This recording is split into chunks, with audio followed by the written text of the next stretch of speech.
নীল চিরকুট লেখনীতে নৌসিন আহমেদ রোদেলা। পর্ব সংখ্যা 12। কিছুক্ষণ আগেই বৃষ্টি হয়েছে। সপ্তাহের তীব্র গরম ধুয়ে মুছে স্নিগ্ধ হয়ে উঠেছে প্রকৃতি।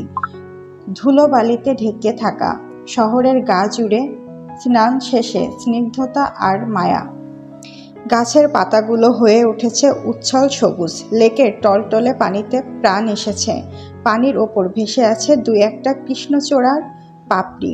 লেকের দক্ষিণ দিকের বেঞ্চটাতে পায়ের জুতো জোড়া রেখে তার ওপর বসে আছে নাদিম।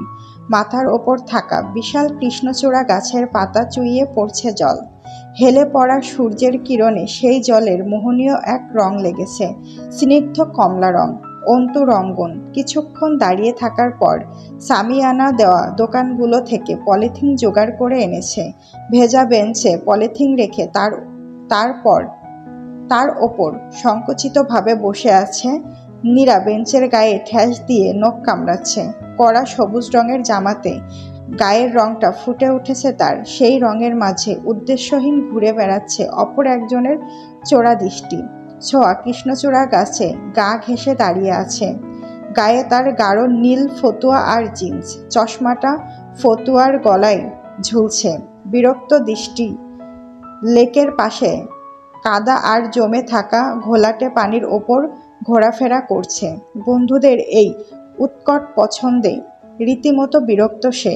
নম্রতা বেঞ্চের সামনে দ্রুত পায়ে পায়চারি করছে। সবার দৃষ্টি নম্রতার চলার সাথে সাথে এদিক থেকে ওদিক ঘুরছে।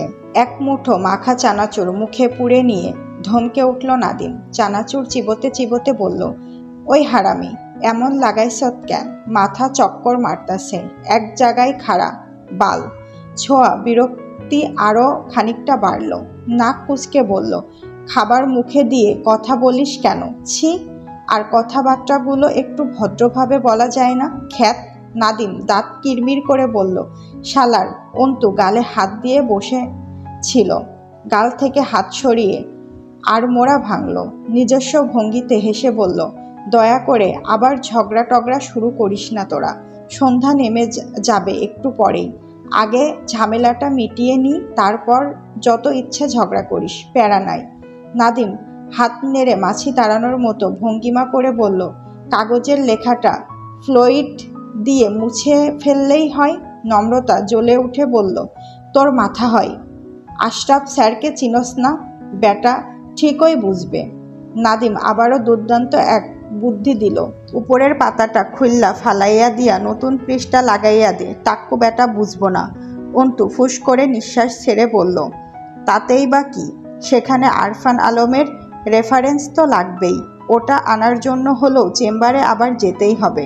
নম্রতা রাগে ফুঁসতে ফুঁসতে বলল, ওই অসভ্য লোকের কাছে আমি যাবই না আর। ন্যূনতম মানবতা নেই লোকের। বেয়াদব একটা, অসহ্য।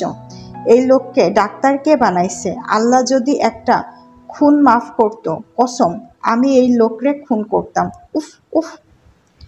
অলওয়েজ চিরিং বিরিং করে লাফালে এমনই হয়। কি দরকার ছিল এত চপর চপর করার? জাল লাঠি তারই মাটি, বুঝছিস? একটু চুপচাপ থেকে সাইনটা নিয়ে এলেই পারতি। ওই 2 মিনিট তোর মুখ বন্ধ থাকলো না? রঙ্গনের কথার পিঠে বেশ সাবধানী কণ্ঠে বলল নীরা। ব্যাটা কিন্তু খুব খারাপ না। আমার অ্যাসাইনমেন্টে কিন্তু কোনো গন্ডগোল করেনি, চুপচাপ সাইন দিয়ে দিয়েছে। নীরার কথাই তেড়ে এলো নম্রতা। চেঁচিয়ে উঠে বলল, ওই হারামি, তুই আবার ওই ব্যাটার চামচাগিরি করতাছিস?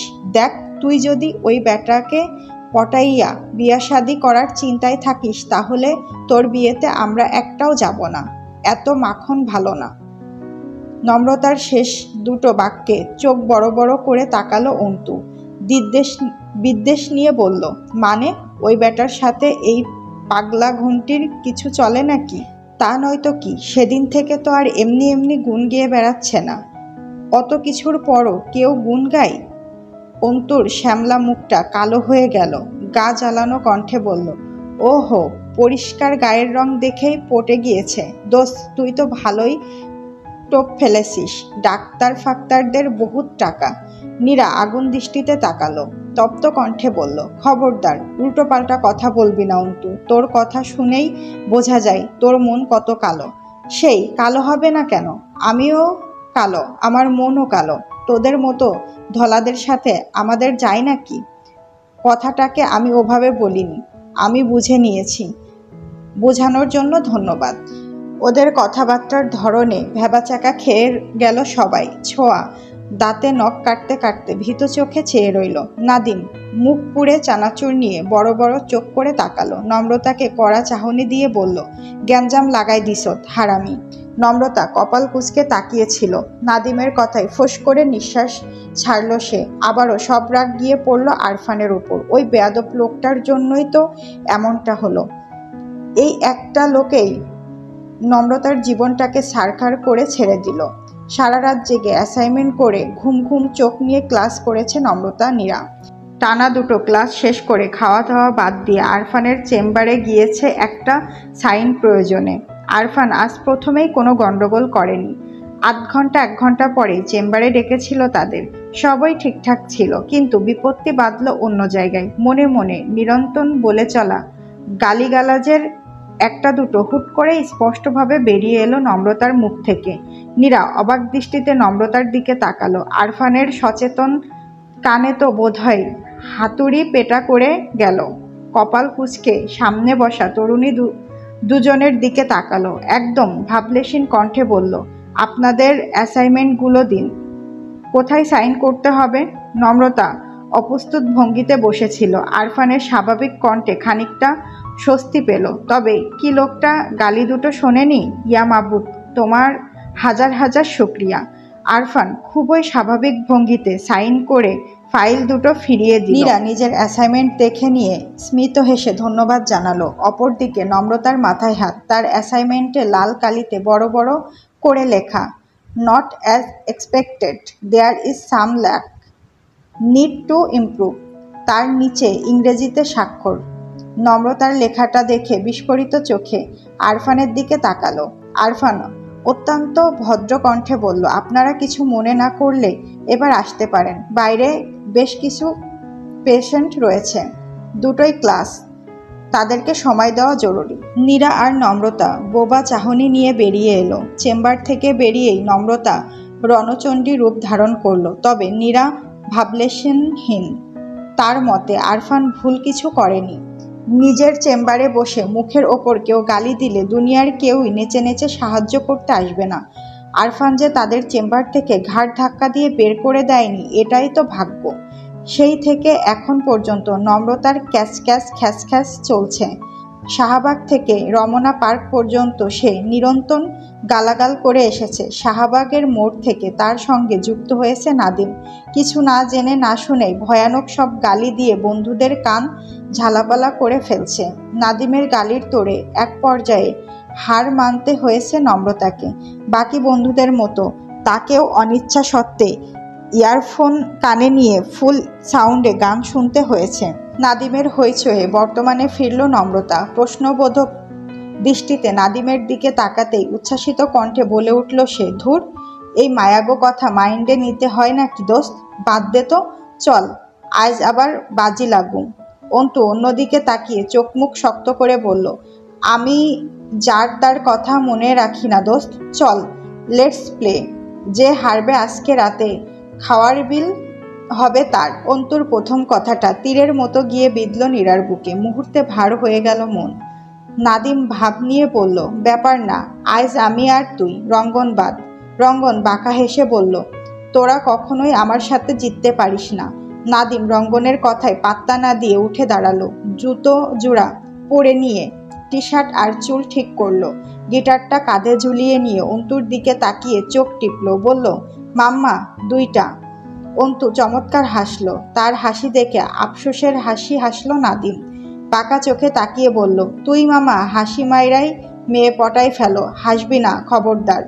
নাদিমের কথায় হু হা করে হেসে উঠল অন্তু। নাদিম হলুদ রঙের জামা গায়ে একটি মেয়েকে ইশারা করে বলল, দোস্ত তুই আগে, ওই মায়াটা।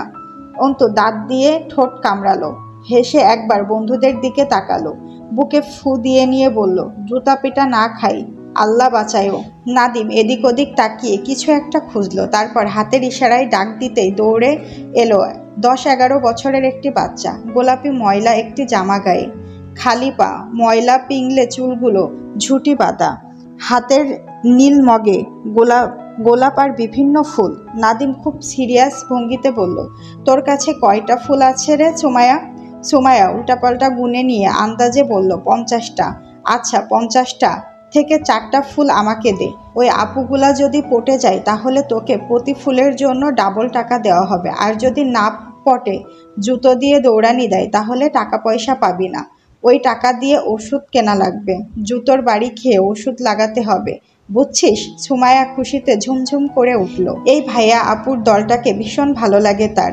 এরা কখনোই তাকে বকে না, ধমকায় না, ঘেন্না করে না, পাশে বসতে দেয়। যাওয়ার সময় প্রতিবারই এতগুলো ঝালমুড়ি আর টাকা দেয়। সুমাইয়ার থেকে একটা গোলাপ নিয়ে সামনের দিকে এগিয়ে গেল অন্তু।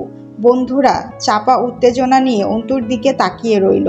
সুমাইয়ারও উৎসাহের শেষ নেই। এই ভাইয়ারা প্রায় এমন খেলা খেলে।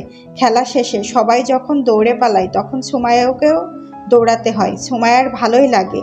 ওই সুন্দর দেখতে আপুগুলা যখন খিলখিল করে হাসে, সুন্দর দেখায় তাদের মুখ, এদের গা থেকে ভুরভুর করে সুন্দর গন্ধ বেরোয়। ফুলের থেকেও সুন্দর গন্ধ। কি ভালোই না লাগে সেই গন্ধ। ঘড়ির কাঁটায় 12টা বাজতে চলল। টেবিলে বসে ফোনের ওপর ঝুঁকে আছে নম্রতা।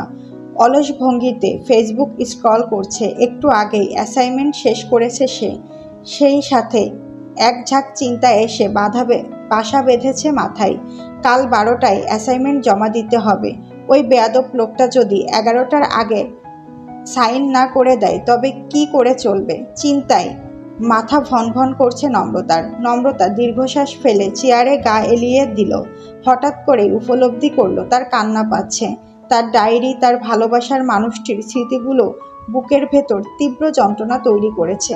ভাগ্যের নির্মম পরিহাসে ডায়েরি হারানোর পেছনের প্রত্যক্ষভাবে দায়ী লোকটির কাছেই হার মানতে হচ্ছে নম্রতাকে। আচ্ছা, সত্যিই কি ওই বেয়াদব লোকটার বন্ধুই তার সে? তাই যদি হয় তাহলে নম্রতার কাছে খোঁজ খবর নেয় না কেন সে কি নম্রতাকে মিস করে না? নম্রতার যেমন হঠাৎ করেই নিজেকে পাগল পাগল লাগে, চিৎকার করে কাঁদতে ইচ্ছা করে, তার হয় না? আচ্ছা, মানুষটার কি বিয়ে হয়ে গিয়েছে? সিনেমা নাটকের মতো ধরে বেঁধে বিয়ে দিয়েছে পরিবার? এটাই কি তার এই নিরুদ্দেশ যাত্রার প্রধান কারণ? নাকি সবকিছু ছিল সাজানো সুন্দর কোনো নাটক? নম্রতা আর ভাবতে পারছে না। অবচেতন মনে ফেসবুকে আরফান আলমের নাম সার্চ দিয়ে বেড়ায়। বাংলা ফন্টে না পেয়ে ইংরেজিতে খোঁজে, আবার বাংলায় খোঁজে। অবশেষে পেয়ে যায় সেই প্রত্যাশিত আইডি পেয়ে চট করে প্রোফাইলে ঢুকে গেল নম্রতা। পুরো প্রোফাইল ঘেটেও আহামরি কিছু পাওয়া গেল না। খুবই সাধারণ একটি প্রোফাইল। বছর আগের 5-10টা পোস্ট আর তাতে শখানেক রিয়াক্ট।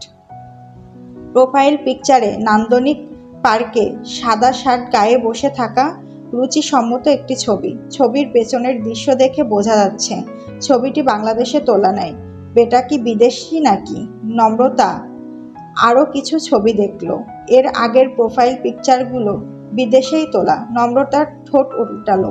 কিছুক্ষণ চুপচাপ বসে থেকে প্রোফাইল থেকে বেরিয়ে এলো। তারপর আবারও ঢুকলো প্রোফাইলে। প্রচণ্ড সিদ্ধান্তহীনতায় ভুগছে সে।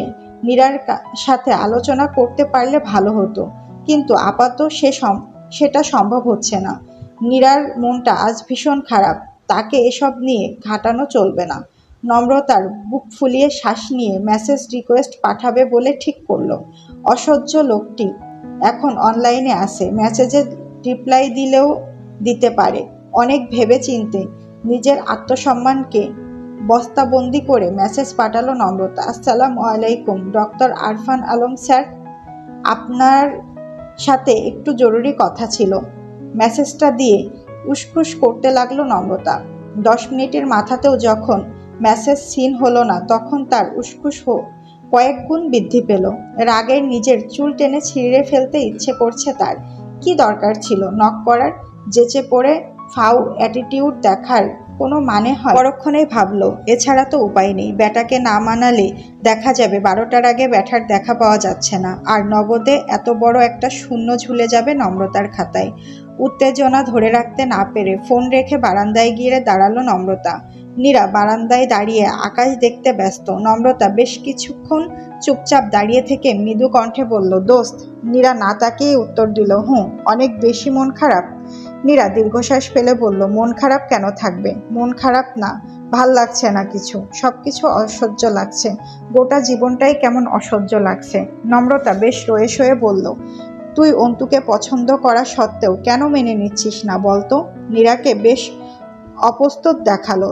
থমথম খেয়ে বলল, আমি অন্তুকে পছন্দ করি? কে বলল তোকে? আন্দাজি। তুই তাকে কতটুকু পছন্দ করিস সেটা আমায় অন্য কারুর থেকে জানতে হবে? আমি বুঝি না। নীরা দৃঢ় কণ্ঠে বলল, আমি অন্তুকে পছন্দ করি না। নম্রতা হেসে বলল, আমি নিজেও প্রেমে পড়েছি বোন। প্রেমে পড়ে প্রেমের স্বাদ একদম গুছিয়ে ফেলেছি। এমন জ্বলে পুড়ে যাওয়া প্রেমিকাকে তুই প্রেমের দৃষ্টি শেখাচ্ছিস? তোর চাহনি দেখেই বোঝা যায় তুই অন্তুর প্রতি দুর্বল। অন্তু বলদটাই বোঝে না শুধু। নীরা জবাব দিল না। কিছুক্ষণ চুপ থেকে বলল, তুই ভুল বুঝছিস। ঢং না করে কারণটা বল। রাজি কেন হচ্ছিস না? অন্তু আমাদের নিজের বন্ধু, প্রথম থেকে চিনি ওকে। অসাধারণ একটি ছেলে, পড়াশোনাতেও ভালো, কর্মঠ ছেলে। গায়ের রংটা একটু কালো হলেও দেখতে খারাপ না। তুই নিশ্চয়ই ওর গায়ের রং নিয়ে নেগেটিভ জাজ করছিস না? কি সব বলছিস নমু? গায়ের রং আমার কাছে ম্যাটার করে না। তাহলে? বাসায় মানবে না। বাসায় তো এখনই ছেলে দেখা হচ্ছে। বাসায় এখন জুটে গেলেই মিটে গেল টাইপ অবস্থা। তারপরেও অন্তু আমার সেম ব্যাস। ওর সেটেল হতে আরও 4-5 বছর চাই। আমার বা আমার পরিবারের অত সময় কোথায়? তাছাড়া অন্তু আমার থেকে 3-4 মাসের ছোট, বউয়ের থেকে বড় ছোট, কথা উঠবেই। নম্রতা অবাক হয়ে বলল, এটা কোনো ডিফারেন্স হলো? আর মাসের হিসাব কে করছে শুনি? সেটেল হওয়ার ব্যাপারটা একটু চিন্তা হলেও আন্টিকে বললে নিশ্চয়ই সময় দেবে। নীরা হেসে ফেলল। ঠোঁটের কোণে বেদনাপূর্ণ হাসি ঝুলিয়ে বলল, আমাদের সমাজের মানুষগুলো এইসব ছোটোখাটো বিষয়গুলোতেও হিসাবের খাতা থেকে ঝেড়ে ফেলে না নমু। সমাজটা হিসেব নিকেশে পাক্কা। কাউকে অপদস্থ করার হিসেবপত্রে তাদের জুটি মেলা ভার। আর মাও সময় দেবে না। ইরাও তো বড় হচ্ছে, ওকেও বিয়ে দিতে হবে। বাবাহীন গোটা পরিবারটা এখন ভাইয়ের ঘাড়ের ওপর পা রেখে দাঁড়িয়ে আছে কোনো রকম। আর কত সহ্য করবে তারা? বড় মেয়ে হিসেবে বুঝে নেওয়ার দায়িত্বটাও তো আমার। চাকরি বাকরি কিছু করলে হয়তো বলতে পারতাম চাকরি করছি, কিন্তু তাও তো নেই। অনার্স শেষ হলো না এখনো। নম্রতা দীর্ঘশ্বাস ফেলল। মানুষের জীবন যে এতটা ক্রিটিক্যাল হতে পারে ভেবেই দেখেনি নম্রতা। কিছুক্ষণ চুপ থেকে আকাশের দিকে তাকিয়ে রইল নম্রতা। খানিক বাদে ধীর কণ্ঠে বলল, তাই বলে নিজের ভালোবাসাটা চেপে যাবি? ধুর, ভালোবাসা কই, এটা শুধুই ভালো লাগা। এই ভালো লাগাটাকে সামলে উঠতে খুব বেশি কষ্ট হবে না, কিন্তু একবার যদি এগিয়ে যাই তাহলে দেখবি চারপাশের দুঃখগুলো চম্বুকের মতো আঁকড়ে ধরছে আমাদের। কি দরকার এত দুঃখের? তার থেকে এই ভালো লাগাটুকু আর সুপ্ত ভালোবাসাটুকু নিয়ে দূরে থাকাটাই ভালো। যে সম্পর্কের কোনো ভবিষ্যৎ নেই তাকে কেন্দ্র করে স্বপ্ন বুনে কষ্ট বাড়িয়ে কী লাভ? নম্রতা কোনো উত্তর খুঁজে পেল না। নিরুত্তর আকাশের দিকে চেয়ে রইল। পাশ থেকে তপ্ত দীর্ঘশ্বাস ফেলল নীরা। কত কত অসহায়ত্ব সেই এক টুকরো দীর্ঘশ্বাসে। আচ্ছা, অন্তুও কি এভাবেই দীর্ঘশ্বাস ফেলে?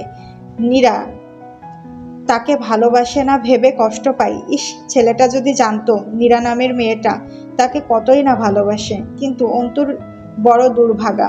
ভালোবাসার মানুষটির ভালোবাসার কথা জানার অধিকারও তার নেই।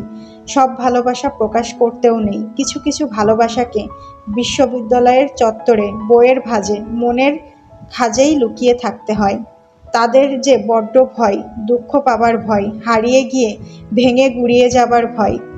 নীরার সাথে কথা বলে রাত 1টার দিকে রুমে এলো নম্রতা। রুমে ফিরে গায়ে চাদর দিয়ে ঘুমের প্রস্তুতি নিল নীরা। নম্রতা ঘুমোবে করেও ফোনটা হাতে নিল। নোটিফিকেশনে আরফানের রিপ্লে দেখা যাচ্ছে। 5 মিনিট আগে রিপ্লাই করেছে সে। নম্রতা এতক্ষণ নীরা অন্তুর চিন্তায় আরফানের কথা ভুলে গেলেও এবার তাড়াহুড়ো করে মেসেজের উকি দিল। আরফান বাংলা ফ্রন্টে খুব সুন্দরভাবে সালামের জবাব দিয়েছে, আর কিছু লেখেনি। নম্রতা বাধ্য হয়েই উত্তর দিল, কেমন আছেন? মিনিট খানেক পর উত্তর এলো, আলহামদুলিল্লাহ, কিন্তু আপনি কে? প্রশ্ন শুনেই মেজাজ খারাপ হয়ে গেল নম্রতার। আইডিতে এত বড় বড় করে লেখা নম্রতা মাহমুদ, তবুও চিনতে পারছে না। আজব। নম্রতা নিজেকে যথাসম্ভব শান্ত করে লিখল, আমি নম্রতা মাহমুদ। তা জানি, কিন্তু নম্রতা মাহমুদ নামের কাউকে মনে পড়ছে না, দুঃখিত।